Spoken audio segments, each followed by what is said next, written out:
Good morning, everyone. This is Tony from Her Homestead Skills, and as promised, we're back into canning season, and I did purchase 2 packages of chicken carcasses yesterday, and I decided after dinner just to put the pot on the stove and let it simmer all night long, doing 1 package only because I don't have a huge pot and I didn't want to use my canner to make this. It has simmered beautifully all night. It's just after 7 a.m. and I've got jars ready. I have strained out the chicken. I'm going to show you that here. So it's sitting in the sink, and all I did was have chicken carcasses, 1 onion, and a bit of celery in that. And I'm doing it in a very basic version these days, just because I make so much of it. You can add all kinds of spices if you want. I asked Mark if he wanted me to add the salt, and he said no, that he would add the salt that he wanted when he uses this. So, okay, I've got my canning jars ready. I've got about a dozen there. Likely I'll only be using 9 to 10, maybe 11, don't know. But I always like to have a few extra sitting there. I've got some of this chicken stock strained. The big chunks I took out, but after that I have strained them to get the little bits out that might have, the bit of residue of chicken bits and bones that might be at the bottom of the pot. So at this point, I am going to fill up these jars. Okay, so rather than doing 1 jar at a time, I like to do 1 function at a time. So right now, I'm just going to fill up all the jars to 1/2 inch headspace.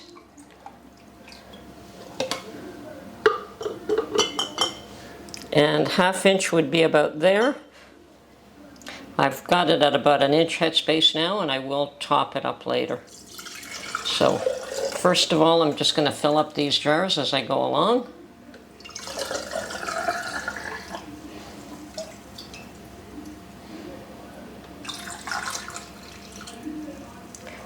Whoa, too much. Pay attention, Tony.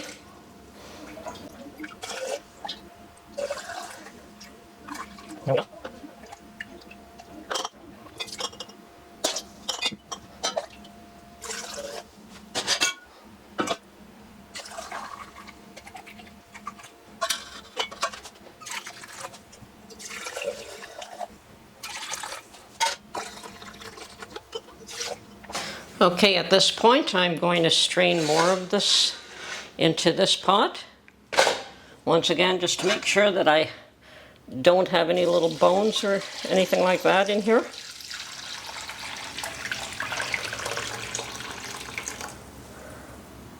Yep, there are a few bits at the bottom that I can see.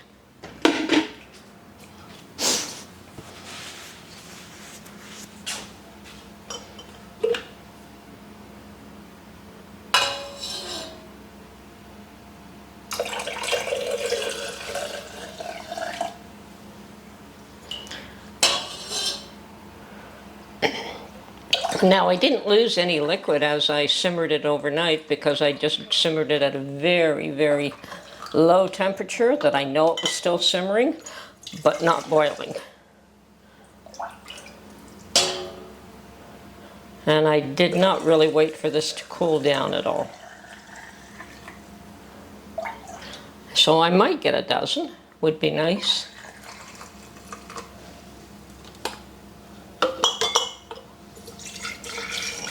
Looks promising.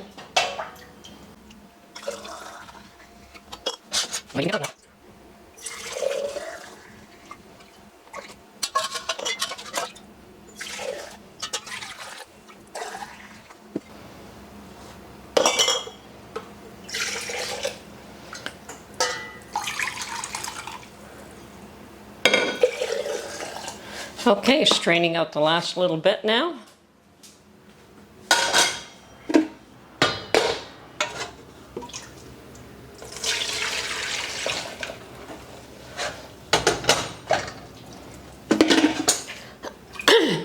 And depending on how I feel, I may start the next batch later today or tonight after dinner again and do the same thing for tomorrow morning, and it looks like I will be getting a dozen.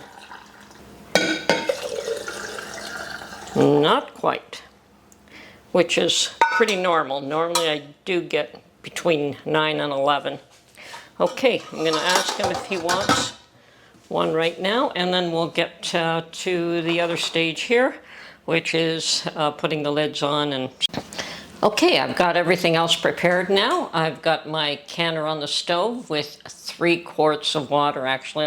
I just put a tad more than that normally.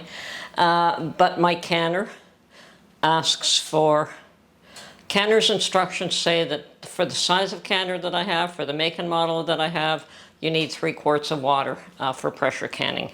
And I'm going to put a plastic lid on the jar that is not full, and I'm going to put it in the refrigerator for the time being, because you really shouldn't can something that's only half full. I could have added water to it and watered it down and can that as well, but I thought I would just put it in the refrigerator for now.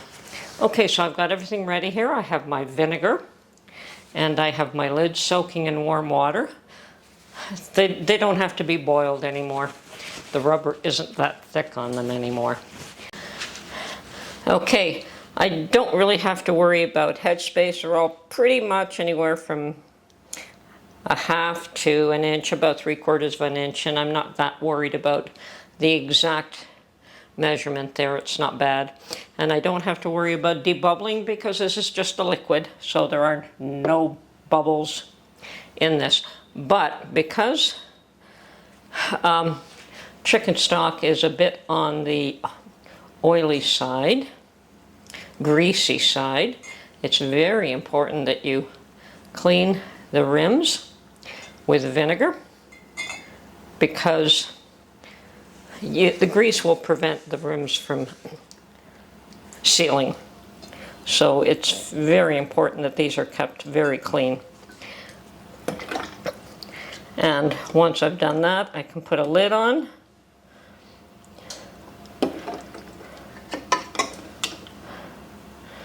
And I have to get my rings. That's what I forgot. And there's one thing I want to say about my rings. They're not pristine and new. I reuse the same rings over and over again. Tell you the truth, I have a whole bunch of them that are brand new and never used. And I have some that I've reused over and over and over again. And I keep doing that until I feel that I can't clean them. And then I will replace them. But this way, I've always got a whole bunch of new ones, and sometimes these just look like they're a little bit aged. But you know what, as long as they work, keep using them, save your new ones, so you can use them to give away as gifts. And I just like to keep reusing the same set over and over so that I don't have a ton of used rings. These 3 can go in my canner immediately.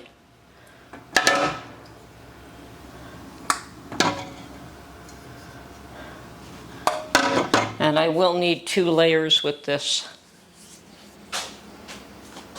So on to the next 3, or 4, whatever the case is. These are still hot. I had turned them off a little while ago, but the liquid is still very hot. So I have to be cautious not to burn myself. Okay.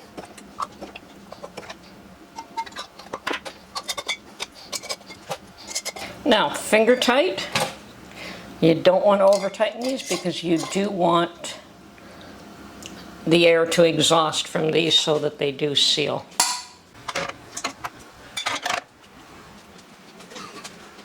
Okay, last word.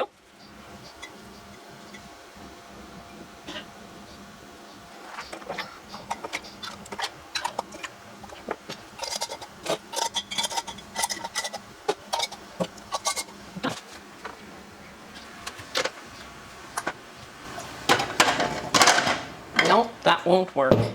I need a second layer.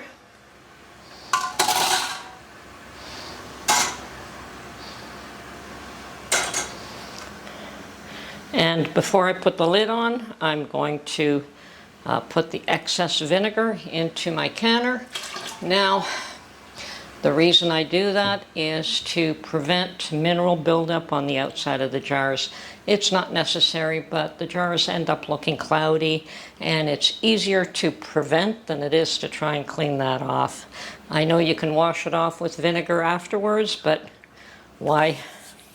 I find it was more work to try to wash off the cloudiness than what it was to prevent it in the first place.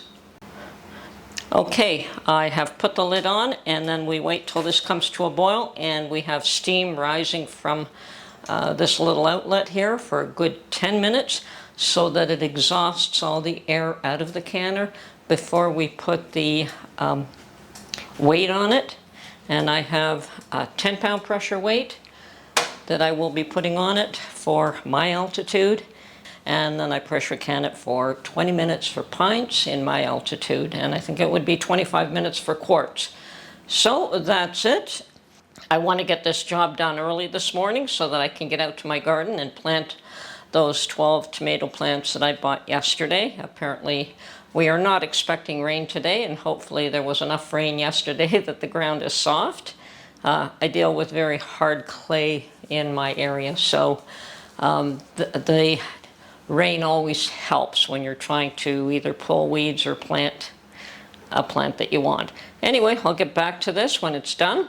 When it has completed the process for 20 minutes, turn it off, allow the unit to come down to 0 pressure, and then at that point I just crack the lid and leave it for a good 10-20 minutes. Some people say 5 minutes. It will siphon more because of the grease, so I just leave it there to cool down a little bit slower, and I find I have less issues with siphoning. It doesn't really hurt to leave it on the stove for a while. I'm not going to be using it. That's why I like to do that early this morning.